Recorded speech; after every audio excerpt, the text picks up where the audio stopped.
The following program is underwritten in part by World's Best Cat Litter. You love your cat, but you don't love the litter box mess. Switch to World's Best Cat Litter and get a cleaner litter box with less hassle and less litter. Find it at Target, Walmart, and in your local grocery and pet stores. Celebrating the connection with our pets. This is Animal Radio, featuring your dream team, veterinarian Dr. Debbie White and groomer Joey Villani. And here are your hosts, Hal Abrams and Judy Francis. Welcome, my friend. Write this number down. Write it on your unk. Toll free 1-866-405-8405. That's the number to get in touch with Dr. Debbie or Joey Villani if you have a question regarding your animal's health or behavior or grooming. And in fact, today, if you're one of those people that deals with allergies, and there's so many people that deal with these allergies with their dogs in particular. You may have allergies. Forget your allergies, but your dog's allergies. They're scratching, they're itching, they're losing their hair. We have some tips for you today. We're going to try to help you out with that. There's some really phenomenal things that we can offer now to pet owners, and it helps not just your pet, but it helps you sleep at night, too. Which is so important. So we'll find out more on that in just a few minutes. Robert Semro with the 5 things you must know before you hire a pet sitter. 5 things you must know before you hire a pet sitter. And Judy is waiting. You know, her side business is pet sitting. She hopes that she... Yes, I hope I can pass the test. The newsroom looks full. In fact, it looks like Nikki is in the newsroom, and usually not in the newsroom, with Roro. She loves every dog. You know, we were at an agility seminar the other day, and she loves everything. She crawled up to this big standard poodle and started licking the dog's face, and the dog snapped at her. I was like, oh, dear. Aww. She just loves everything. And Chihuahuas, everything. She doesn't care. Oh, Nikki, are you that good? Yeah. See, Ladybug's not like that. Ladybug is not a social animal. She doesn't like She'd be biting, dog. Nikki. Yes, it would. She would snap. Yes. Now, do you have to ever deal with the allergies that we're going to be talking about? You know, Boss does have allergies, and I actually, I allergy tested him, and he's on immunotherapy, so he receives daily allergy drops to his mouth, under his, his gum on his tongue, and he gets that as a way to try to help his own immune system to combat those allergies. Wow. So we've been able to avoid a lot of other medications, but his foot chewing and scratching can get pretty extreme. So I'm pretty close to pulling out some of these drugs for him so that I don't have to listen to the foot chewing anymore. I'm just wondering, because I know when my dog's allergies get really bad, I'm like, okay, into the bathtub. So how important is bathing when it comes to their itching and all that stuff? Great question, Lori. Well, there's a couple benefits to bathing. One is that if there's actually pollens or environmental allergens that settle on your dog's or cat's hair coat, by bathing them, you're removing that. So that's a contact kind of allergy for yourself as well as for your pet, that you're removing that on a regular basis. The other benefit is, especially if you're using something with more of a, say, like a colloidal oatmeal, which has a short-term calming effect, just like an Aveeno bath does for us if you've got chickenpox. But colloidal oatmeal is helpful, but it goes away after a couple of days. So you have to bathe the pet like every 3 to 5 days in order to kind of regain that benefit of the anti-itch from those types of products. So there's definitely some value to that. Now, you don't want to overdo it because you don't want to overly dry out a pet. So that's where using, more appropriate medicines for their skin is the best way to go. We tried one of those colloidal oatmeal baths on Ladybug, and she got messy. It was hard to clean up. She was. Yeah. Now you're talking a mud bath. You did a mud bath with her, right? No, not yet. We're scheduled for a date, me and her. Lori, what are you working on over there in the newsroom? We talk about all kinds of pets on this show, and I just have come across one that is, if nothing else, incredibly big. Probably is not an elephant, but the couple keeps it in their house, and they say it's kind of like having a small car in the home. So we'll tell you about this pet named Wild Thing coming up. Let's go to, which one are we going to? Line 4? Okay, line 4, Judy says. Well, hi, Margie. Welcome to the show. Hello. Where are you calling from today? I'm calling from the Pittsburgh area. Beautiful. And what's going on with your animal? I have Dr. Debbie right here. Hey there. We went up. We have a camp about 2 hours north of Pittsburgh. It's actually on the Allegheny River. It's on a dirt road and such. And we go up there about every other week, or in the summertime once a week, through the weekend. Anyway, Our Sounds dog nice. went after a porcupine last night and was hit with his quills. Okay. And this is not the first time it happened, but I'm wondering if there's an easier way to take the quills out, and do they expand once they go in? We were able to hold, it's a big Doberman Pinscher, we were able to hold her down for probably an hour and a half. My husband and I worked on her trying to get the quills off, but there's still some back in her mouth. And is it true if you break off the end of the quill, they're easier to pull out? And just if there's any way that we can control these porcupines in our neighborhood where our camp is. It's not a neighborhood. It's a very wooded area. Sure. Well, you definitely can't control Mother Nature there. That's going to be the hard thing. So the trick is going to be to work on your dog and how we react to that. Now, the first thing I'm going to say you asked about is there's kind of an old wives' tale out there that if you break the quills, that they're easier to pull out. And we really don't want to do that. That's the general rules with porcupine quills. We don't twist them. We don't bend them. We don't want to break them in any way. And that is the truth. The quills have a slight barbing to them, and they can expand once moisture gets in there. So they definitely can have that ability to get bigger and kind of lodge in there. Porcupine quills have some immense ability to migrate in some very dangerous areas in the body. So for any pet's safety and their well-being, I have to recommend that that you see a veterinarian for the quill removal. It seems like it's easy to remove them, but just in the process of removing them, it can make the nearby ones migrate deeper into the skin. And even in a veterinarian's hands, we can remove sometimes thousands from a dog, and it can take hours to do that. So the safest way that I can recommend is under general anesthesia, where we remove those quills, and if they start to have an appearance that they're migrating under the skin, we can do an incision, get that little sucker out of there. But it is a pretty huge endeavor to get those out. If it's just like one I or said, two, we're actually on our way to the veterinarian right now, but we were able to get, I feel like 95% of them out, but they're back in the roof of her mouth, and she's not even letting us go near her mouth today. It happened like 10:30 last night, so. Yeah, absolutely. And these, the big danger is that in removing these, we can actually drive these and some other ones into the body further. And there are dogs that have had these quills, even days, weeks, months later, migrate into very serious parts of the body, like to the chest. And it can cause pylothorax, basically a horrible infection in the chest. They can go to the joints, and dogs actually can present for a lameness months later, and a porcupine quill can actually migrate to those areas. So I'm glad that you are seeing the veterinarian, because that is going to be really important to do that kind of evaluation. I imagine they'll put her on probably an antibiotic also. Yeah, in many cases, if we're worried that there's some under the skin, then that is a typical therapy. And then pain medication, anti-inflammatories for a couple of days, because this is an ouchy thing. The good thing is once we get those quills out, we're pretty happy that they're feeling more comfortable. And I like to warn people that, even if we spend 2 hours taking quills out under anesthesia, it is still possible that some of these suckers can get past our ability to see them and to notice them. They are really just that sneaky. Is there anything I should look for in the next few weeks that if they miss some quills, I might be looking for like an infection or some kind of swelling or something like that? Absolutely. Anything as far as surface swelling or redness that you notice, but even it goes into further things. So anything out of the ordinary. I've had dogs where they actually vomit up quills. So if it migrates in the body or in the mouth into unusual areas, we'd watch for problems breathing, any digestive disturbances, anything that doesn't seem right is really suspect for a pet that gets into porcupines. The long-term strategy, probably the best way that I could direct you is we need to do some aversion training with porcupines. And it's similar to, we were talking the other week about rattlesnake aversion training. Very important hazard for other dogs in different climates. But porcupines, we can do the same type of thing.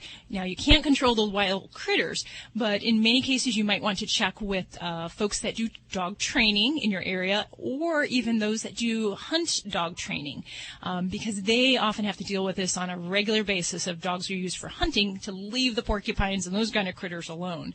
So basically we use, usually it's using collar training, the remote collars that have a shock that gives the aversion, Right. and then we need to have a porcupine that we work She actually had with. a shock collar on her last night when this happened, and she wasn't going off the deck, and we were there for 2 hours around the fireplace, and I guess she heard it, and she wasn't 15 feet off the deck when I knew something happened. I'm wondering, will this teach her a lesson? Will she know next time this porcupine may come out that she may back off it now?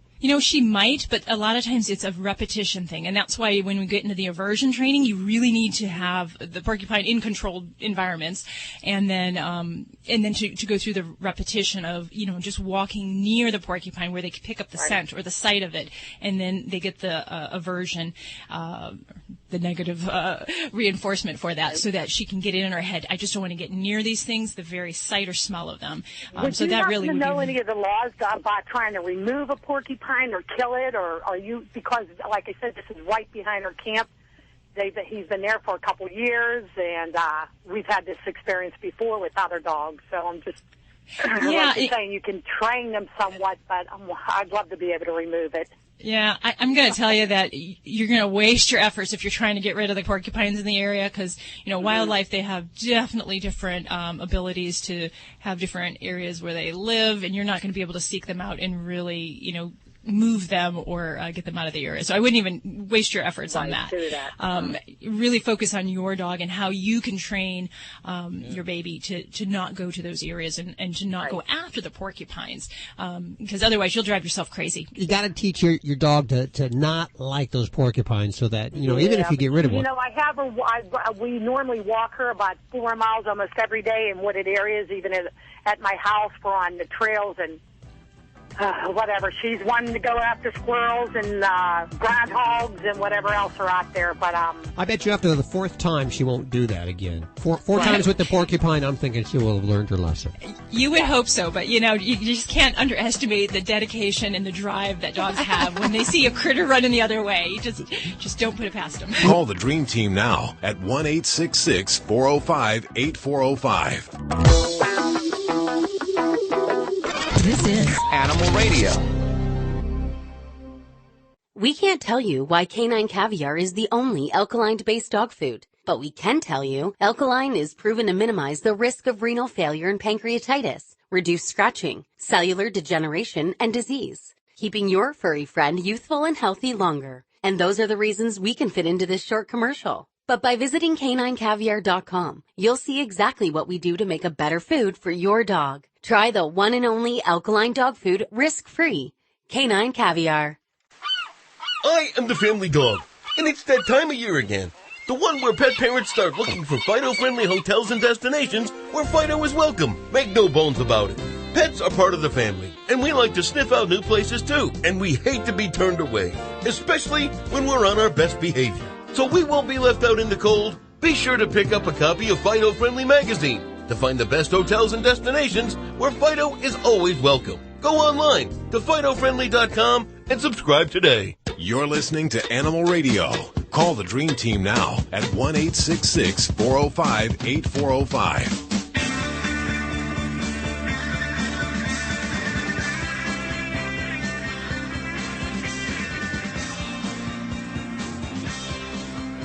It's Animal Radio, celebrating the connection with our pets. And we will, go back to the phones in just a second. Toll free at 1-866-405-8405. Calls for Dr. Debbie or Joey Villani. Grooming questions or vet questions, pretty much. Behavior or vet questions, we can handle it here. And, I see Robert Semro in just a few minutes with 5 things you must know when hiring a pet sitter. Uh-oh. Have you heard this?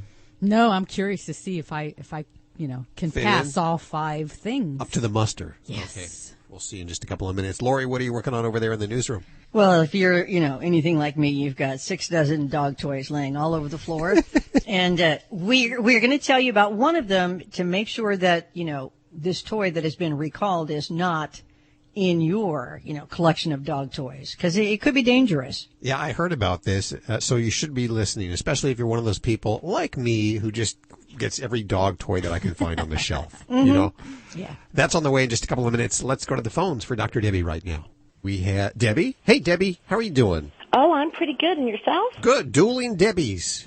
Oh, look I out. like it. Double trouble. What's up? Well, I have a question about bloodhounds. All right. Do you have them? Oh, we have 6 dogs. Oh, my gosh. And they're all bloodhounds? No, we actually have 3 beagles, a black lab, and a 1-year-old bloodhound, and a 12-week-old bloodhound. Holy cow, you have a house full.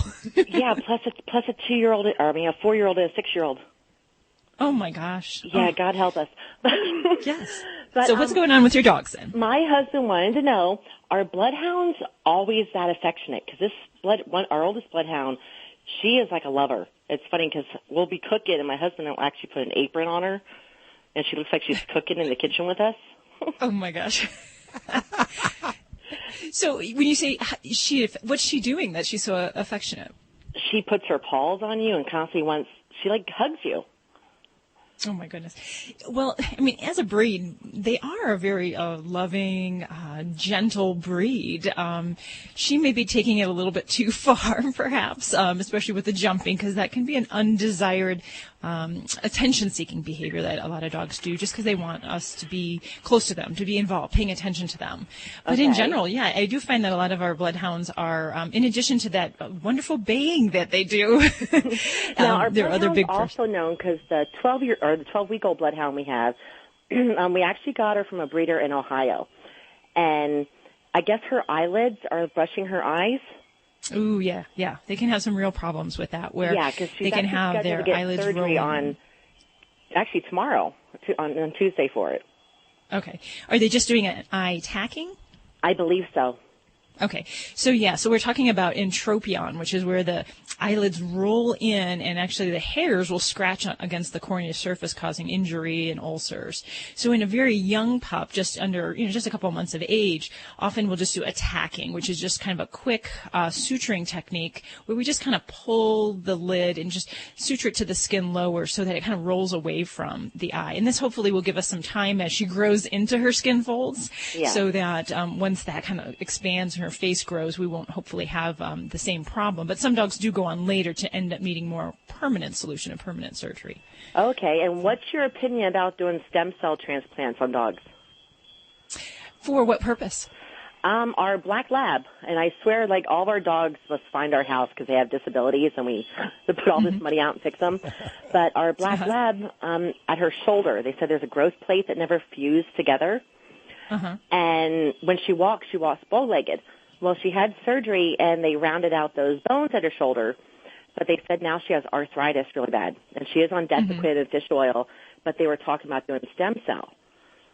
It is a new therapy, and it's not something that that we use as a routine therapy. I actually looked at this for my old lab several years ago, and we were going to do it, but what I didn't like about it is that it did require a tissue harvest. So we had to do a fat tissue harvest, which meant a surgery for her. So I wasn't on game with that. So it may have some place, and if you're going to a facility where they can do this, it would certainly be something to try. But for me, I try some of the more basic therapies before we get to that.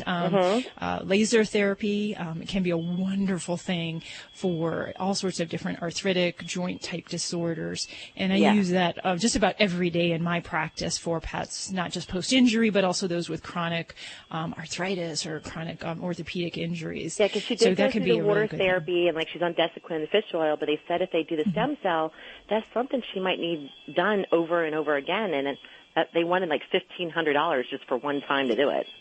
Yeah, and that's one other thing that when you were looking at cost factors and the efforts to go into this, if you've got laser therapy at a practice nearby, it is relatively cheap. It doesn't require anesthesia. The dogs love it, and it can be a great way to kind of augment with other therapies. And I don't know, it doesn't sound like she's on any other traditional anti-inflammatories or pain relievers, but those are other things that we can look at doing, things like tramadol or gabapentin. Tramadol, if we see she's limping more, that she can get tramadol. I guess it's 50 milligrams up to 4 times a day. Well, good. And then if she's in good health and able to be taking a non-steroidal pain reliever, that can be very helpful for some dogs as well. Okay, well, thank you. Okay, good luck with that crew. My goodness, you got your hands full. Oh, that's why I'm a stay-at-home mom and with the dogs and the kids, but I wouldn't change it for the world. Well, thank you so much for calling today, Debbie. The number is 1-866-405-8405. You can also ask your questions directly from the Animal Radio app for iPhone and Android. It's a free download. You're listening to Animal Radio. Call the Dream Team now at 1-866-405-8405. I said enough! Hey gang, this is the Money Man, Eddie Money. Make sure you spay your pets and keep the dial right here to Animal Radio. It's the greatest station in the world. Allergy sufferers are hearing a lot of numbers these days about symptoms and relief. But the number sufferers want most is zero, as in zero nasal allergy symptoms. And nothing gets you closer to zero than Nasacort. Because unlike antihistamines that stop only one cause of your allergy symptoms, Nasacort stops more. And stopping more gets you closer to zero. For 24-hour relief of your worst nasal allergy symptoms, including congestion, choose Nasacort. It stops more of what makes you miserable. Use as directed. This is an Animal Radio News Update brought to you by Fear Free. Fear Free takes the pet out of petrified and puts the treat into treatment. To learn more and find a certified Fear Free veterinary professional near you, visit fearfreepets.com. I'm Lori Brooks. The Consumer Product Safety Commission says Moose Toys Limited has issued a voluntary recall of more than 400,000 toys. They are the Little Live Pets, that must be the line, L-I-L, frog plastic toys. And the reason they've done this is because of a battery hazard that can cause some injuries due to chemicals that are inside the batteries in the toy. Now, if the cap on the battery, Roro, I am not giving you your little frog plastic toy back. You know, sometimes you just have to be the responsible parent, right? Yes, absolutely. But if the cap on this battery comes off, it can literally become a projectile, you know, flying across the room, and chemicals can then leak out.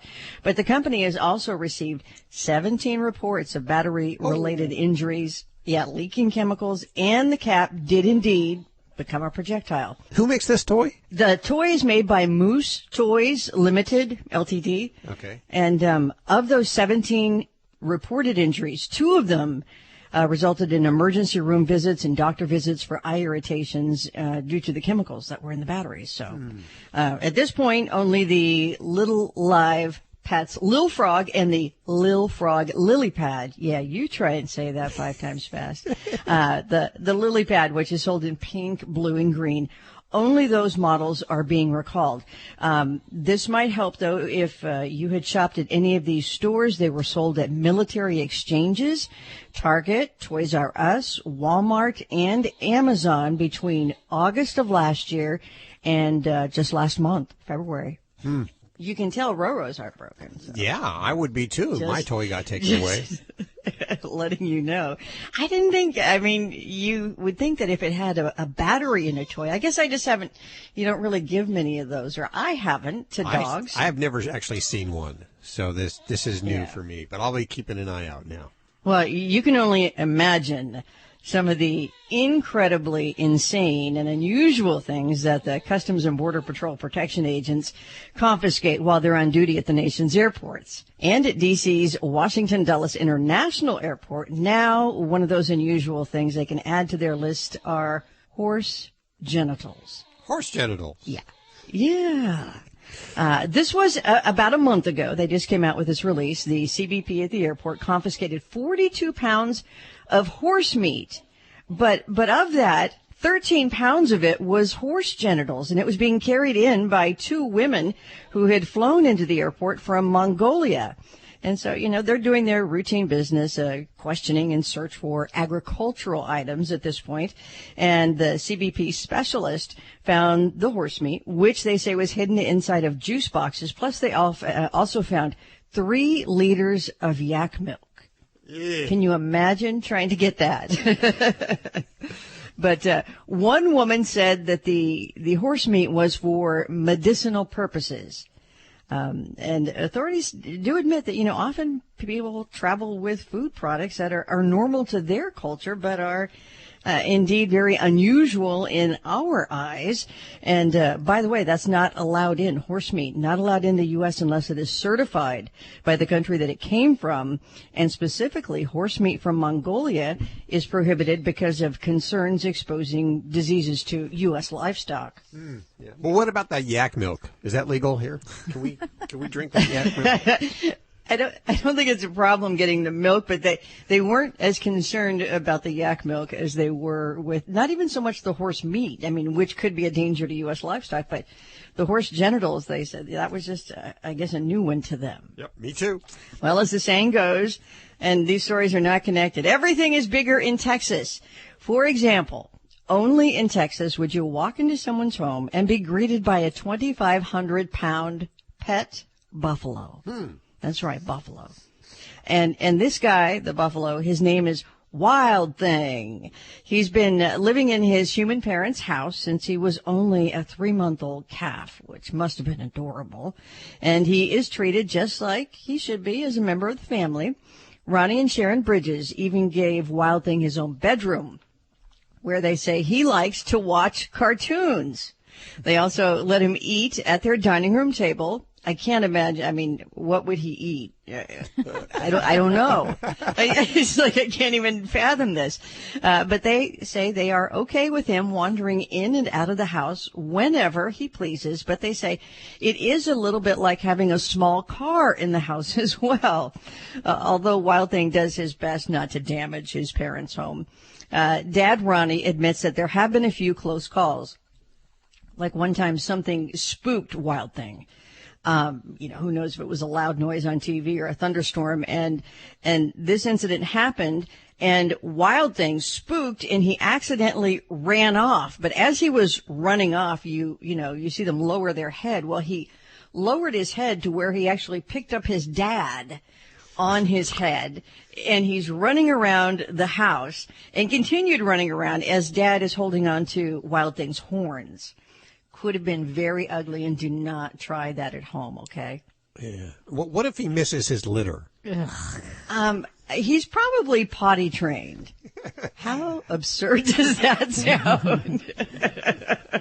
But if they love him and they have a ranch, so they didn't tell me how big the house was, but no house is big enough. I'm sorry. Yeah, if it's like having a small car in the house, that's pretty big. Yep. I'm Lori Brooks. Get more breaking animal news anytime at animalradio.com. This has been an Animal Radio News Update brought to you by Fear Free. The veterinarian isn't typically thought of as your pet's favorite place to go. With Fear Free, that all changes. To learn more and find a certified Fear Free veterinary professional near you, visit fearfreepets.com. Hi friends, this is Dr. Marty Becker, America's veterinarian. As you know, going to the vet can be a traumatic experience for your pet, but it doesn't have to be that way. In fact, vet visits can be something your pet looks forward to. Introducing Fear Free. When your veterinarian is Fear Free certified, you will be assured your pet's vet visit is more free of fear, anxiety, and stress than ever before. Fear Free takes the pet out of petrified and it puts the treat into treatment. To find a certified Fear Free veterinarian near you, go to fearfreepets.com. This is Animal Radio. All right, so I think we have a caller then, Hank. I believe we have Greg. Hey, Greg. Yeah, I got a question. I got a tuxedo cat. She adopted us about 3 years ago, and we feed her, but if we forget to feed her, she decapitates birds and mice, and lately she's been bringing owls up and just leaving them on my front porch without a head, and then she walks off, but it only does it when we forget to feed her. Why is she doing that? Well, the interesting thing is cats that are outdoors, they will hunt. They do it because it's an instinct. They do it because it's a normal behavior. It's nasty, and especially when you have the decapitated presence there at your door. But I'd have to say that I don't know that necessarily she's trying to punish you by doing this. She may be feeling like she's contributing to the household in some way. Isn't that a gift, Doctor? It is, and she's actually. We forget to feed her. Well, the interesting thing is that cats will hunt no matter whether they're well fed or if they're hungry. So cats that hunt or kill birds or mice outside, that process happens no matter what. So you can make her big, fat, and happy and feed her 3 times a day. That's going to still go on. The difference is... It's scary when you get decapitated animals on your front porch every so often. You sure it's her putting it there, right? Yeah, 'cause I've seen her do it. She goes out, and there's a big field behind my house, and I'll sit out there stalking different things, and then only when we forget to feed her, she'll bring it and leave it on the front porch like, well, I guess y'all ran out of food, so here, I decided to feed y'all for a change. Yeah, and see, I take it a different spin. I take it as saying, hey, it's dinner time, here's my contribution, Pa, and here it is. It just feels kind of freaky. Yeah. Yeah, well, make sure you're on good terms with your neighbors and just make sure they're not doing anything crazy. But I'd say, pat her on the head, thank her for a job well done, and just, mosey over to the kibble bowl and let her have her dinner. Yeah, because she has other cats that she used to hang out with. They were boy cats that used to come around. She had a blonde cat, and he'd come around for a while, and then she'd beat him up, and he ran off, and there wasn't any other cats around. And now there's a big, fat, gray cat that looks like that cat on Pet Cemetery. She's hanging out with him now. Oh, boy, bad crowd, it sounds like. You better check that out, see where they're hanging out. Greg, we thank you for your call today at 1-866-405-8405. A bunch of strange calls, it seems like, today. Hey, if you want to talk to Dr. Debbie right now, it's toll-free at 1-866-405-8405. You're listening to Animal Radio. Call the Dream Team now at 1-866-405-8405. Hi, this is Brandon McMillan on Animal Radio, and be sure to adopt and not shop. Dogs or cats, horse or emu, animals are people too. When little Curly, a poodle mix, was rescued by a pet adoption league in Hackettstown, New Jersey, his hair was so badly matted that one of his front paws had to be amputated because the tangles had stopped the blood from getting into it. But Curly got a fancy new leash on life when he was adopted by Sharon and Joe Spitz, who own a Canine Cafe, a bakery that creates treats for dogs. They said they had no intention of adopting another dog. They already have 3, but when they saw a picture of Curly, it was love at first sight. Curly now spends his days working at the bakery, happily greeting the customers and their dogs while wearing fancy collars and outfits. He seems to love his new job and, of course, those doggy treats. I'm Britt Savage for Animal Radio. Animals are people too. Animal Radio. All dogs should eat a pH-balanced alkaline diet. An alkaline diet reduces health risks and can also reduce scratching, shedding, and hot spots. So does this mean you need to check your dog's pH balance? No, because Canine Caviar has created the first and only alkaline dog food that is pH balanced. It also has the highest metabolized calories. What does this mean? Your dog needs to eat less. Get a healthier dog and save money with Canine Caviar products. Find them at your local pet supply store or online at caninecaviar.com. Hi, this is Joyce DeWitt on Animal Radio. Please spay and neuter your animals. Thank you.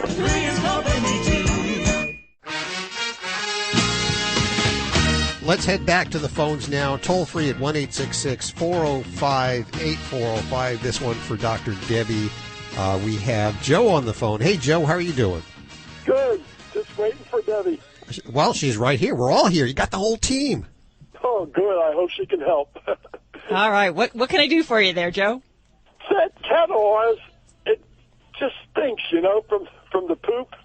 And we tried everything. We tried shaving it. We tried different food and cleaning it with baby wipes, and when you do that, it cleans it up for one day, the wipes, but then she comes up on the bed and lays with me, and then after a while, I see a spot there, So okay. So she's help us out. So she's leaking something from her backside then? Not leaking. It's, what's that then? It's just paste from the poop. It's, and okay. I don't know. It's not. It just sticks to her. Okay. All All right. Well, and when she goes poop in the litter box, is it solid or is it not normal looking? It's normal looking, isn't that right? Her poop. Yeah.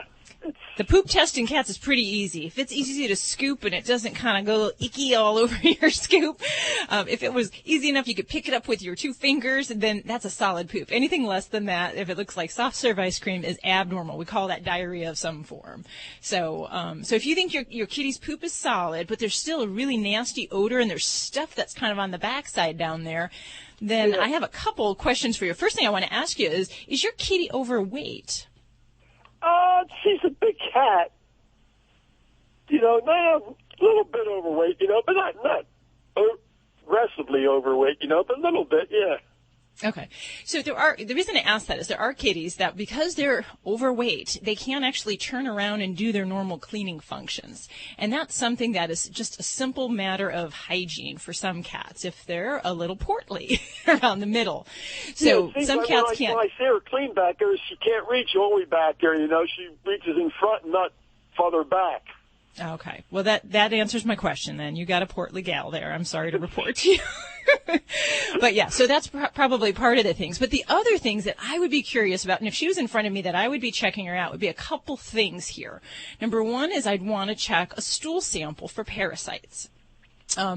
And not just the kinds that you see with your naked eye, like worms, like roundworms or tapeworms, but actually also for things like Giardia or Coccidia, which are microscopic parasites that can cause some loose stool. There's even some other protozoa that can cause some leakage of poop in the backside, and that can be a problem that we'd want to screen with a poop sample at your vet. The other things that I check out are also going to require your veterinarian to look at, but I want to check the anal glands. And checking the anal glands in cats is not as easy as it is in a dog. They have anal glands too? They absolutely do. Wow. So anal glands are scent glands, kind of like the good old skunk gland, and they're in the same area, kind of below it, about 4 o'clock and 8 o'clock, if you look at the butt as a clock. If I know that's kind of weird, but yeah. So you do that, and those glands, I would want to express those and check those, because cats can get anal sacculitis just like dogs, which is infection within those anal sacs, and that can cause a chronic odor, can cause a little bit of a seepage of liquid, and it can cause them to be uncomfortable or even downright painful. So that would be the next thing I'd check. The third thing I would check in a female kitty, especially if she's a little on the overweight side, is check her vaginal area.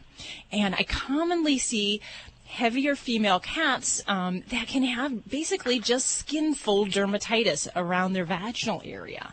So basically, because they are carrying extra weight and it kind of pushes the skin between their thighs together, it can create moist pockets where the urine and just even moisture can build up in the vaginal area, and that can lead to infection there. So when you say that even though you clean, there's still a stink, those would be the kind of 3 things that I would want to check out to better understand what we can do to help your gal. Because, yeah, using things like baby wipes or cleaning or even having your pet shaved can be helpful, but if it doesn't do the trick, it's going to require more of a medical approach to things here. Does that make sense? Spend some money and take her to the vet, huh? Hopefully not too bad. You know, it depends on what we find, but, you know, something like this, you'd be amazed. I've had people, they've been sleeping with their cat or their dog and say, oh my gosh, I can't get things under control. What is this odor? And then I'll find either, say, like on the one end, an ear infection, or the other end, a vaginal infection. And these could be routine things that we just need to address. And it just means getting a veterinary professional's eyes on your kitty. And I'm confident they'll get you some direction on that. Okay, sounds good, Dr. Dev. That's my wife's name, too, Debbie. Oh, awesome. Well, you have good taste in females. Thanks. I think that's going to help out a lot, then. Yeah, I hope so, anyhow, because I like her sleeping with me, you know, when she turns around, puts her rear towards my face, you know, I got to chase her off the bed then. Yeah, that doesn't make for a good night's sleep, so, yeah. Thank you so much, Joe. Brilliant, kid. Have a good one. Toll free, 1-866-405-8405. So you say 4 o'clock and 8 o'clock on the butt clock, on the cat butt clock. Yes, and the cat butt clock is just kind of like the dog butt clock. You know, I don't know if we talk that way about people, but oh my gosh. That's what I want for Christmas, by the way, is a butt clock. I I draw some really phenomenal butt pictures. I have to tell you, I really do. And at 12 o'clock is the tail. And sometimes the tail goes up straight. Sometimes it curves out to the side. And then all sorts of icky pathology might be off to the sides of the butt clock. So. You are so multi-talented, really. Yeah, gross things, that's my forte. Butt clock, that is hysterical. I've never heard that before. Oh, really? You're listening to Animal Radio. Call the Dream Team now at 1-866-405-8405. This is Glenn Close on Animal Radio, urging you to spay or neuter your pet. Don't let a scar steal your spotlight. Mederma Advanced Scar Gel is the only once-daily scar care product clinically shown to reduce scar appearance, making it one of the most cost-effective products available. Our unique formulation utilizes patented ingredients to improve the appearance of scars old and new. So to look your best on your big day, trust your scar care to Mederma Advanced Scar Gel. Visit Mederma.com to learn more about our growing family of skincare solutions. Celebrating the connection with our pets.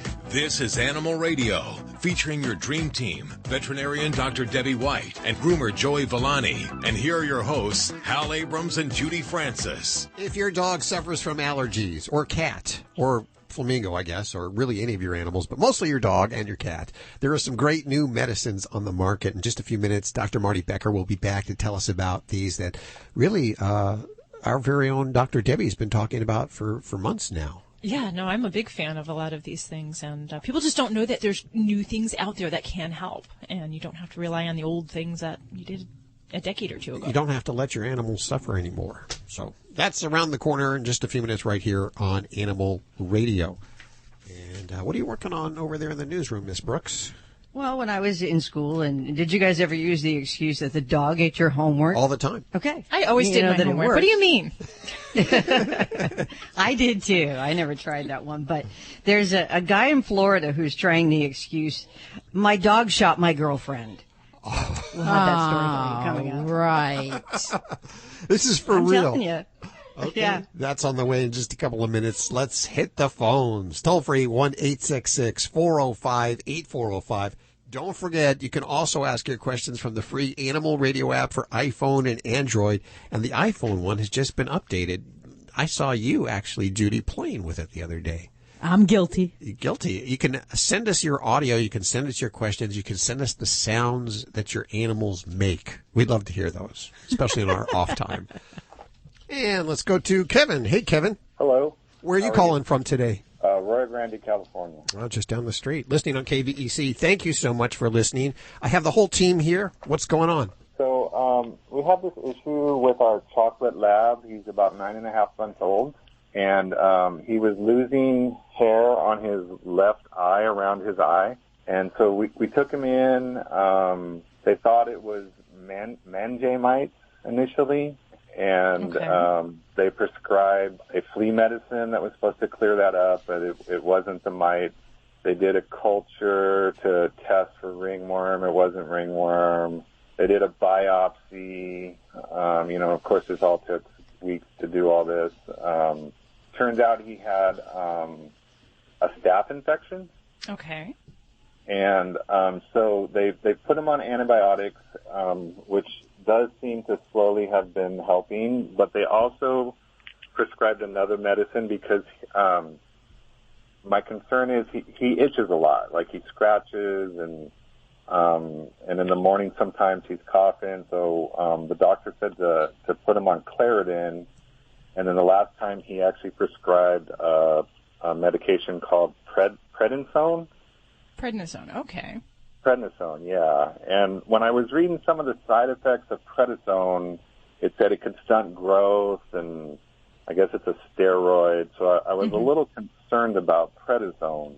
And I did a little more research, and I found a product called Duoxo shampoo, which seemed to have pretty good reviews about skin allergies online. So that's kind of my question. If I should be giving him this prednisone, or should I just wait it out, or what?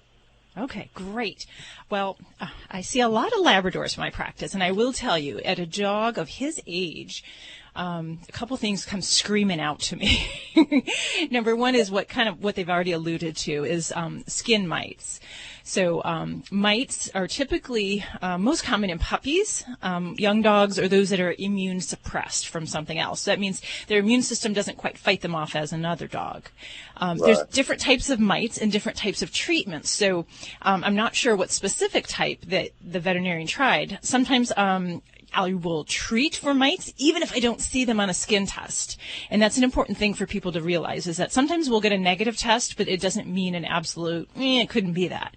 So what my preferred treatment for mites is right now is an oral product. And there's a couple different ones out there on the market.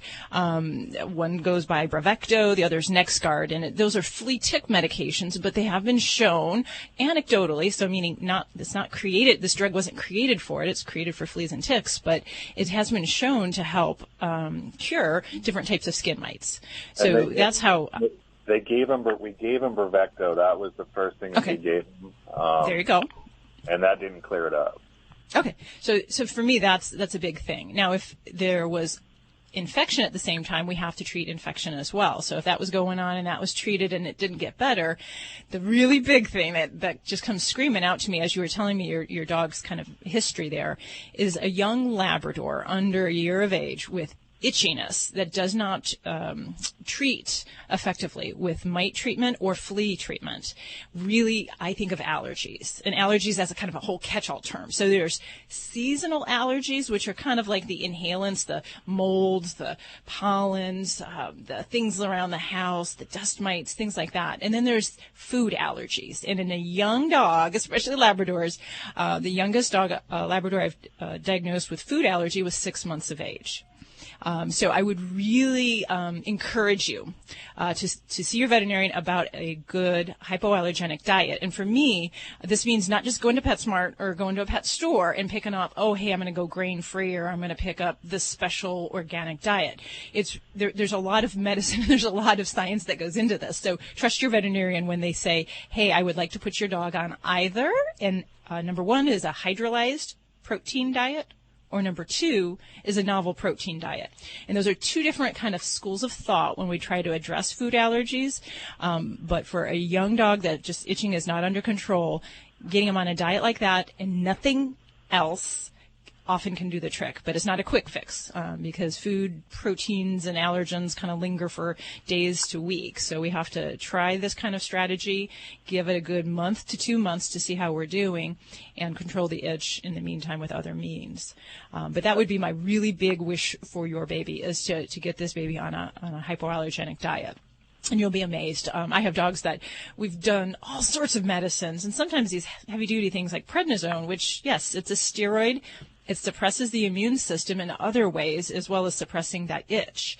So I would really not want a dog his age to have to be stuck on that. There's a lot of other great tools in our arsenal, and I know we've been talking about it a bit in current shows and today, but there's some super medications that we can help to try to control the allergic response that dogs have. There's some by a pill form that are given on a daily basis called Apoquel, and then there's some that we can give as an injection that aren't steroids, that are actually a completely new pathway of how we can stop the itch cycle in dogs. And the injection that I've been using, like tons in my practice, is an injection called Cytopoint, and it helps to treat itch for about a month. So you can do something like that, start that, and then start a hypoallergenic diet, and then once that injection starts to wear off, then you can see how well his itch is controlling. But I would much rather see you try things like that than getting him hooked on a steroid here. Can you spell that injection you just mentioned? Sure. It's Cytopoint. A lot of veterinarians like myself that have been using it for a year or more, we used to know it by the abbreviation CADI, C-A-D-I, and it stands for Canine Atopic Dermatitis Immunoglobulin. And so it's not really like a drug. It's more, it helps to bind a receptor that's involved with the itch pathway. So it just kind of blocks that whole signal, so the pet doesn't know they're really itchy. So that would be a great thing. But it is, like I said, it's important to do the dietary approach so that you don't have a dog that you have to come in every month to go to the vet to get an injection. So we do want to get ahead of this in another fashion. So you don't think that prednisone would be a good fit for him right now? Not at all. No, not at all. If he was 9 years old and this is the first time he's had a problem, yeah, I like to use prednisone. It's a good anti-inflammatory, but he is too young to really have to rely on that. If it was just a matter of using it for a week, that's great. But for dogs that start to display allergies at this young of an age, just treating them for a couple of weeks is not going to be enough. You're going to find that you're going to have to keep going back to that steroid. And the problem that it creates is it decreases muscle mass. It's going to decrease the body's ability to fight infection. It actually can cause hair loss in a different fashion, and it can put us at risk for other things like what we call iatrogenic Cushing. So basically upsetting the adrenal gland balance. So it's just a route. It's cheap. It's easy. So sometimes it is a necessary evil, but I think there's much better strategies that I didn't have in my tool bag a couple of years ago, and I could certainly tell you there's a lot better things we can do for him now. What about this shampoo? Do you have any thoughts on this? Yeah, so the Duxo shampoo is a great one. It does help to restore the phospholipid barriers, which is basically the healthy kind of fat oil layer in the skin. So I think that's a great thing that you can use. There's also some other topicals that you can do. The Duxo has a spot on, if they're still making that you could put on that does the same thing as some of the shampoos. So I don't have a problem with that. That's an excellent veterinary product to use. Okay. And is it just, I mean, you said something that you see this in a lot of labs. I mean, is there, is he just like immune to this kind of, or not immune to this kind of stuff? Or, like I've had labs before, but this guy seems to, he's had ear infections, he had... Oh, gosh, yep, there you go.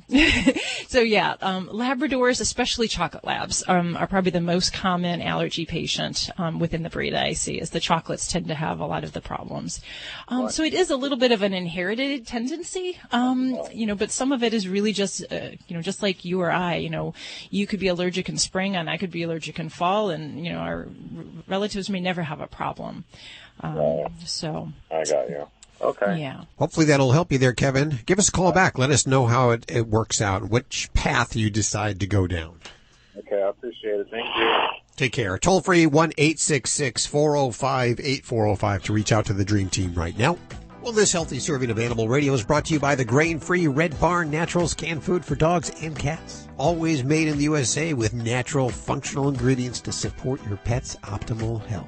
Learn more over at redbarninc.com. And thanks, Red Barn, for underwriting Animal Radio. You're listening to Animal Radio.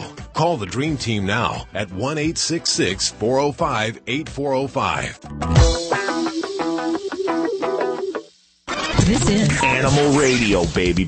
People say less is more. At Red Barn, we think less is better. It's what you won't find that sets our natural premium pet food apart. No byproducts, no corn or soy, no fillers. Just the natural ingredients your pets need to live the healthy life they deserve. Look at the label. We want you to.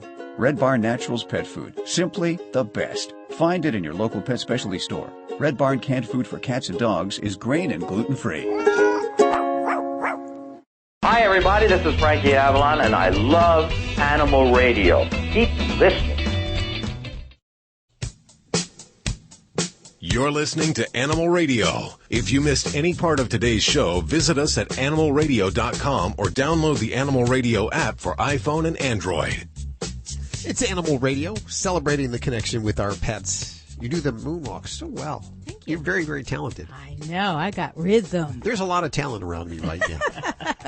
And I'll introduce you in just a second, especially if you're listening on WZEA. We welcome another affiliate to the Animal Radio family, WZEA The Sea in Daytona Beach, Florida. Ooh. We might have to go visit that station. It sounds like a beautiful place to have a station, especially this time of year. Spring break just about to happen. Well, I don't know. I probably want to avoid it at that time.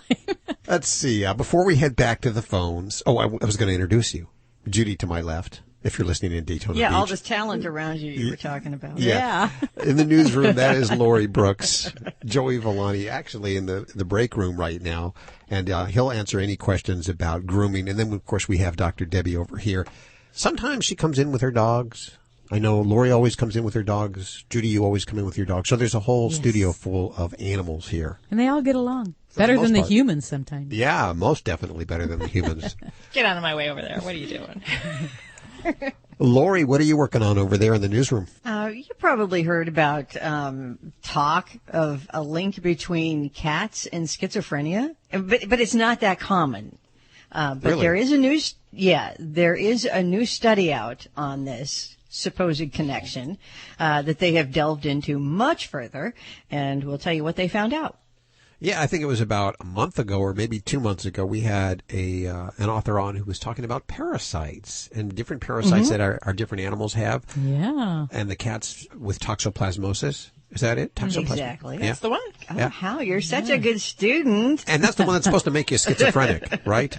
Yes. So there is a link between those two, and it's traditionally found in cats, or they always thought that it was only found in cats, but they've come up with another place that you can also come in contact with the parasite that causes that. Oh, okay. Does that make sense? Yes, it does. And we'll find out more coming up in just a couple of minutes right here on Animal Radio. Let's hit the phones. Hey, Mike, how you doing?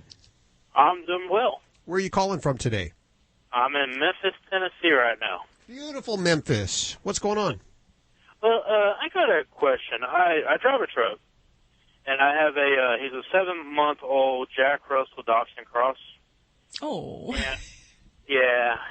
He's my little sidekick. But I like to feed him where he does the self-feeding. Okay. Is that okay for him? You know, I have a couple of reservations with that in that situation. The first thing is that for puppies, you know, food is a great motivator and it's a great reward. So I would use that feeding time as an opportunity to really reward good behaviors and, you know, to help really bond the feeling that you're the provider of the food. That's a very big thing. So I do feel that's very important to kind of teach that hierarchy of, you know, the humans provide for the animal, and it's kind of a natural way that you show that you're, you know, the dominant species in the household. The other concern I would have, especially in a cab environment, is going to be that you're in kind of an enclosed area that is limiting his movement. And if he's not moving a lot, there's going to be potentially some boredom. So rather than just leaving the food there, which is very unrewarding, I would like to see him either work for it or, you know, set the meal feeding down twice a day, and then provide some of the kibble in a interactive way. You can there's food dispensing toys that have little holes and little gaps where once they kind of push it around, chew on it, the pieces of food fall out, and it'll help to keep him entertained while he's eating and not just kind of mosey up to the bowl whenever he's bored. So I would definitely encourage you to do that. And, you know, maybe as an adult dog that might be a different thing, but he's got a lot of energy, and, you know, we're going to look for ways to keep him occupied while you're driving. Well, we stop every 3 hours, roughly every 3 hours. And we get out and we go play for about 15, 20 minutes. Great, good. Yeah, that Jack Russell in him, I'm sure he is looking to run and play. They are high energy. Well, I put him in the truck with me when he was 5.5 weeks old. So this is what he knows, and he's actually really calm in the truck. Good. So that's what I was wondering, because I feed him a high-protein dog food. Mm-hmm. I've been feeding the Back to Basics dog food. I'm not sure if you're familiar with it. Okay. Mm-hmm. It's about a 38% protein. And he does best on it, but he seems to be calm, and he's not having any issues with it.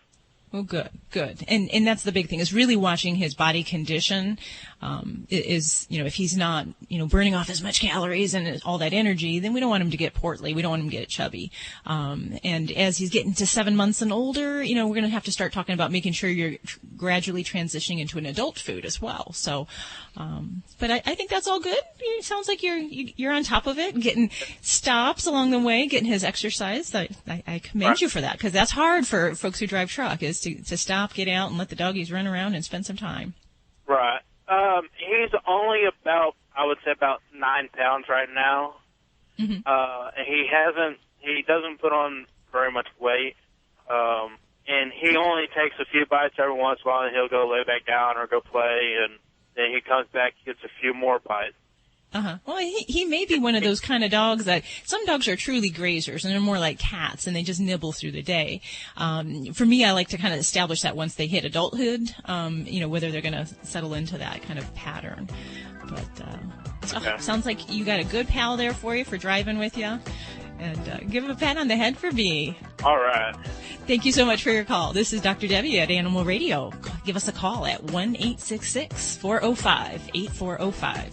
You're listening to Animal Radio. Call the Dream Team now at 1-866-405-8405. Hi, this is Elaine Boozler on Animal Radio. Stay and neuter your pets and some of your exes. Geico presents a voicemail from your friend, Lightning. Hey, bud, Joe Pal Lightning. I was just hanging out in the old Cloudaroo here. Thought I'd give you a call. I hope you're still not sore about that time I deep-fried your big screen TV with that bolt. Yeah, I've been meaning to pay you back for that one, for sure. A little short on cash at the moment, but any day now. Yep. Well, anywho, talk later. Lightning won't pay for the damage it causes. Luckily, the Geico Insurance Agency makes getting coverage a snap. Visit geico.com to see how affordable renter's insurance can be. This is an Animal Radio News Update brought to you by Fear Free. Fear Free takes the pet out of petrified and puts the treat into treatment. To learn more and find a certified Fear Free veterinary professional near you, visit fearfreepets.com. I'm Lori Brooks. As if parents of human children did not have enough things to worry about, here's another. Some scientists think that pet cats might increase a child's risk of developing schizophrenia. Have you ever heard that before? I have actually heard that. We had somebody on that said that. But they've been doing a lot of research in this area, and it focuses on the links between a cat-borne parasite that causes what's called toxoplasmosis and human mental health disorders. Now, this new study of about 5,000 children in the UK found no evidence that cat ownership during gestation or childhood was associated with psychotic experiences that can be early signs of mental illness. Signs like hallucinations or paranoia when they were teenagers. The study's authors write, there is good evidence that T. gondii infections, which cause toxoplasmosis, are associated with psychosis. So some researchers hypothesize that owning cats in childhood increases the risk of developing mental illnesses, especially schizophrenia. And by the way, honestly, a handful of studies have supported that idea. But they note that people can also become infected with T. gondii from undercooked meat or even contaminated water. Now, this new study is much, much larger than previous studies on the same subject, and it's based on data collected from children that were born in the early 1990s and tracked for, almost a couple of decades. What the new research does not answer, though, is whether cat ownership during pregnancy and childhood is linked to schizophrenia later in life. And that's simply because the participants in this study are not yet old enough to get late life schizophrenia, which can typically develop between 18 and 25. But researchers add that if there is a cat mental illness connection, the early signs would have been detected when the participants were screened for psychotic experiences at ages 13 and 18. So this study did go on for quite a while. However, they do warn, and please be very clear on this, pregnant women should continue to avoid any contact with litter boxes because T. gondii infections cause toxoplasmosis, which can cause very serious birth defects and complications. But it was very interesting. I've never seen anything like this. At the end of a study, these authors added a very unusual conflict of interest statement, kind of like declaring that they didn't own any stocks in a company or something like that. And they said that they all have owned or currently own cats, but that did not affect their work. It's kind of saying for animal lovers. Okay. Misrepresenting a pet as a service animal. Boy, that's happening a lot lately. It could become a crime in Wyoming under a bill being considered in the state legislature there. The issue, of course, stems from people claiming their pet is a service animal in order that they can take it into a place like a restaurant or a store or even rent a home that doesn't allow pets. And similar laws like this are being discussed all around the country because the situation has grown very troublesome, especially in some of the larger city areas. And a man who claims his girlfriend was shot while she was sleeping is now blaming their dog for this incident. Uh-huh. Can you believe? Yeah, it sounds kind of fishy to me, but this guy, 25-year-old Brian Murphy, says his partner was shot in the leg after their dog Diesel leaped onto the nightstand where he keeps his gun, and the dog accidentally set it off.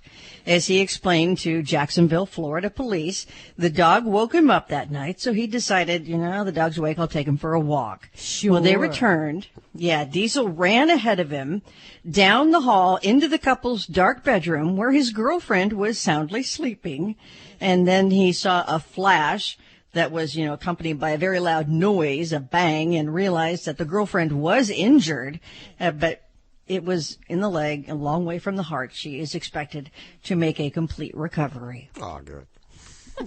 I don't think their relationship will. Yeah. I'm Lori Brooks. Get more breaking animal news anytime at animalradio.com.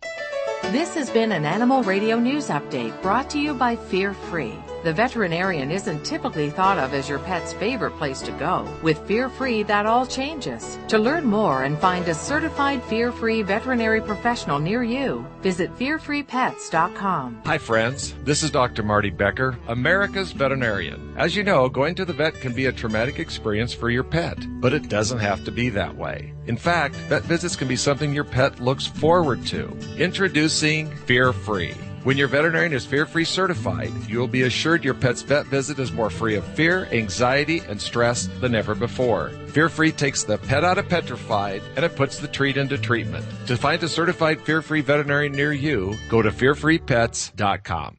You're listening to Animal Radio. If you missed any part of today's show, visit us at animalradio.com or download the Animal Radio app for iPhone and Android. It's Animal Radio. Just a few minutes ago, Lori told us about a toy that is being recalled, and we're going to put the information up over at the website. Apparently it has a battery inside it. I've never heard of a dog chew toy that has a battery inside it. Just sounds like a bad idea, doesn't it? Yeah. It's plastic, but they said there's caps, or rather a cap on the batteries. So maybe it's a couple batteries, but the cap on it, if it's, a dog chews too hard or something, can come off it. And it literally becomes a projectile because of the chemicals inside the batteries. Yeah. Very, very dangerous. Okay. So we'll put that information over at the website if you want to look it up. With us, Dr. Marty Becker. Hi, Doc. How are you doing? Oh, hi, friends. Long winter. Long winter. But just snowing today, snowing tomorrow, snowing the next 7 days. I'm sick of snow. You live up there in pretty much near the border of Canada and the United States, don't you? 7 miles away. Wow. Yeah, 7 miles away. Well, it'll be just a few weeks. Spring will be here, depending on where you are in the country. This is usually the time when all of the veterinarians see a lot more animals that have allergies. And there's some great new resources for those. Oh my gosh, am I excited. Yeah. I'm excited as a veterinarian because that's the number one thing people take pets to the vet for, skin problems. And, there's a product we talked about a long time ago, actually 2 years ago. It's a pill that you give every day. And it just is something that breaks the itch cycle. So, when humans get allergies, we sneeze, we sniffle, we got red runny eyes, and when dogs inhale something, they have histamine and other things released, and it starts this itch cycle. And when the itch cycle starts, and they tear open the skin barrier by chewing or scratching, and then the hair comes the bacteria and the fungal infections. Yeah. And it's a forever disease for most pets. So there's this product called Apoquel. It came out, they thought they had a 3-year supply. It came out in January 2015 and was gone. And so people couldn't get it. So now it's back in stock as of May of last year. So veterinarians are able to order all they want. There's been 2 million doses treated. Yeah, Dr. Debbie's always, you swear by that. You're talking about yeah. all the time. I use it quite a bit, as well as the other new drug that's on the forefront coming up. I use a lot of it. So now you've got something that worked really rapidly. And at the time, the veterinary dermatologists, the board of dermatologists that were detailing this, they said it does this, it does this, it does this. And then they, drew you in, well, let's talk about the side effects. And I remember a blank screen came up and it was like, what? And Really? Really, there's no side effects. And now, here we are, coming up on, almost 3 years. There's been over 2 million dogs treated and there's essentially no side effects. So that's one thing. And then the thing that Dr. Debbie was hinting about here, there's a new drug called Cytopoint. Mm-hmm. And oh my gosh, between Cytopoint and Apoquel, Dr. Marty or Dr. Debbie and all these other veterinarians around North America have two powerful tools at their disposal. So Cytopoint is what we call a monoclonal antibody. It'd be like the equivalent of mass bombing in World War II versus smart bombs. I think of this Cytopoint like you're injecting a bunch of little Pac-Mans or that go inside, and these Pac-Mans target this specific protein that induces itching in a dog. And they grab it, they neutralize it, they mop it up, and it's gone. There's literally no side effects. It's only targeting this specific protein. This is an innovative product. It's an injectable. You give it sub-Q. It has about the same sting factor as saline. Yeah, do you do it once? You do it once every 4 to 8 weeks. Some dogs can go longer, but what they're seeing for most of these is 4 to 8 weeks. Well, it's great to hear about these, and of course, ask your vet what you should use. Well, here's one thing I want to end with. I think most people have had athlete's foot before, and they know how distressing that is to have something, or have had an ear infection or something. It's not fair for these pets to suffer. And before we World War II bombed them with steroids, and that affects lots of cells. These kind of products, that just affects one cell. So now it's simple, it's safe, it's surefire, very little side effects. And so let's give these pets the relief that we'd want for any other family member. Absolutely. Dr. Marty Becker, always fun to have you on. What is the website if people want to learn more? They can go to drmartybecker.com, or for dogs, it's Cytopoint for Dogs, CYTO Point, cytopointfordogs.com. And we'll put links to everything you've heard on today's show over at animalradio.com. Thank you so much, Doc, for visiting with us again. Bye, friends.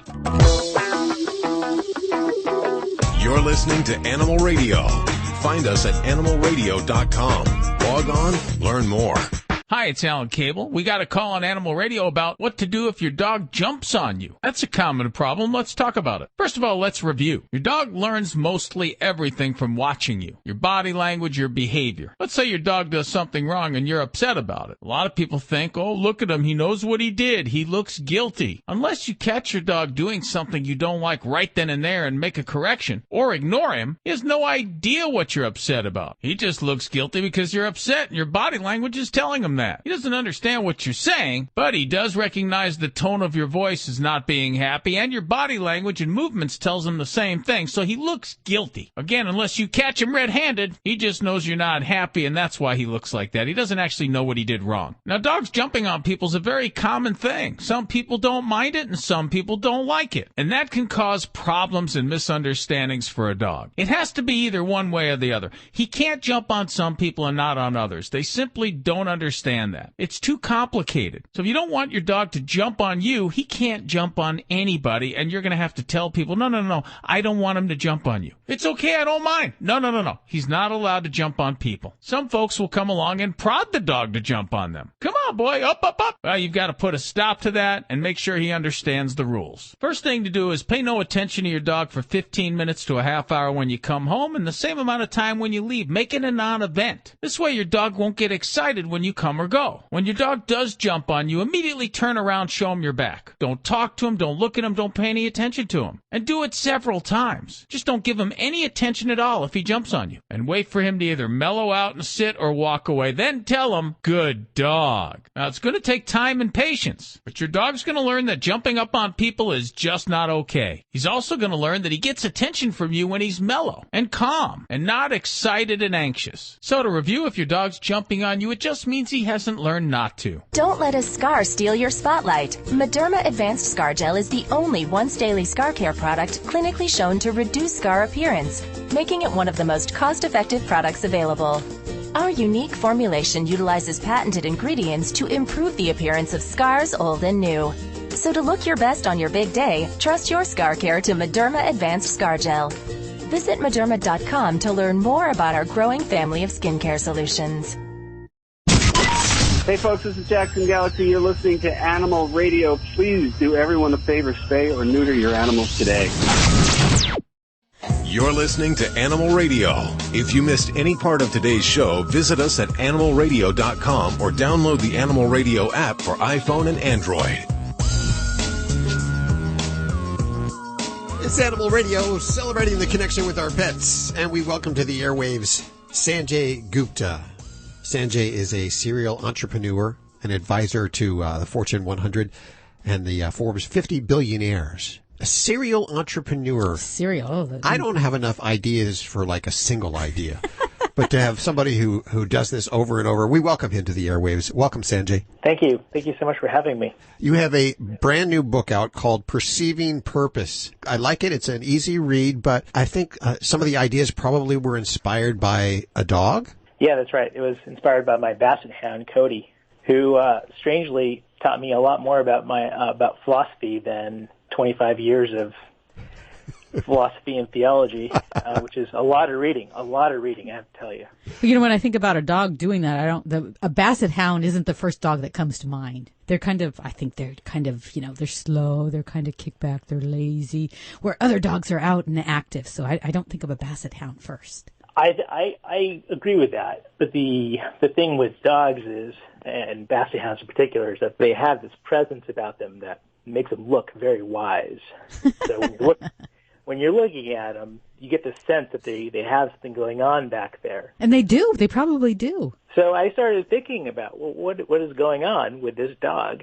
And, you know, when I started looking at some of the actions that my dog Cody was doing on a daily basis, there were some very, very strange things.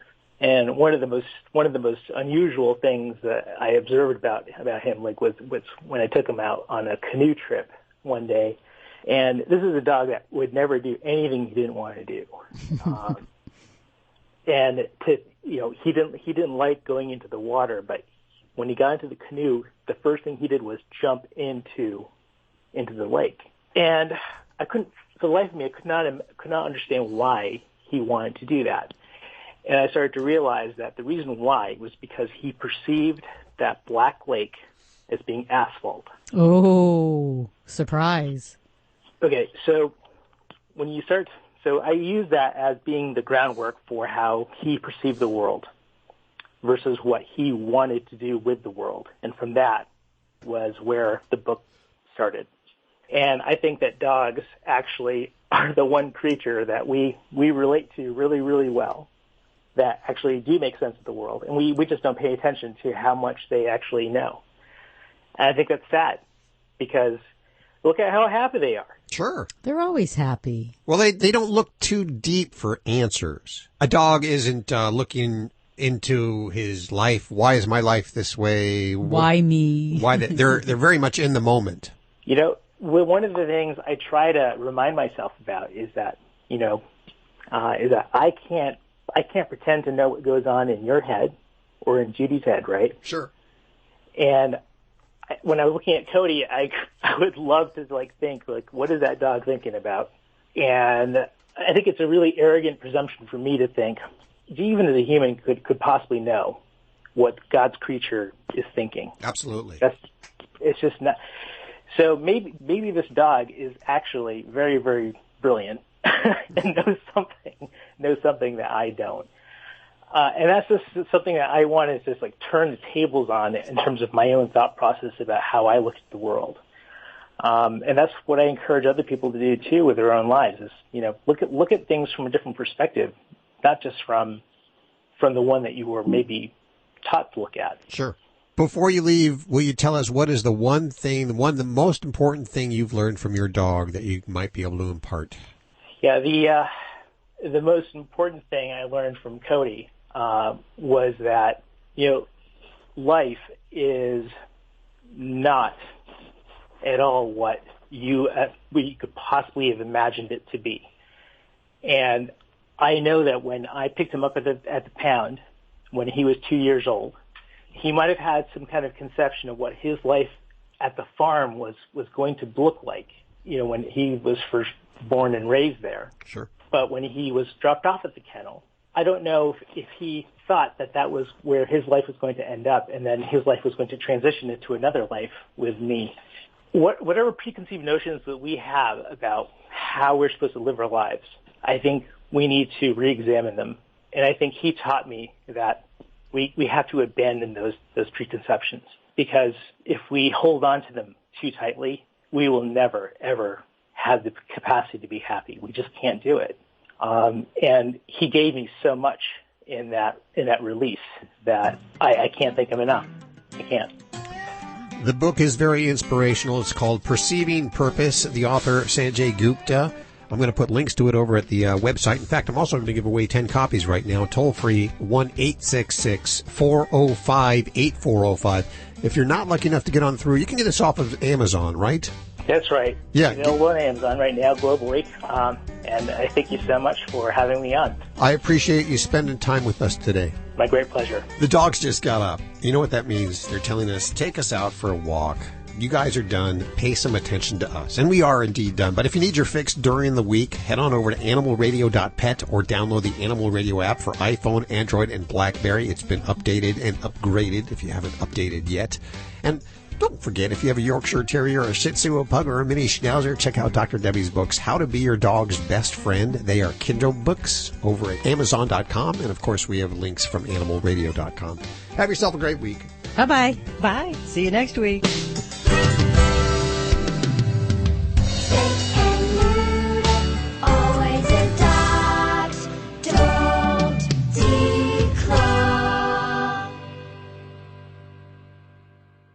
This is Animal Radio Network.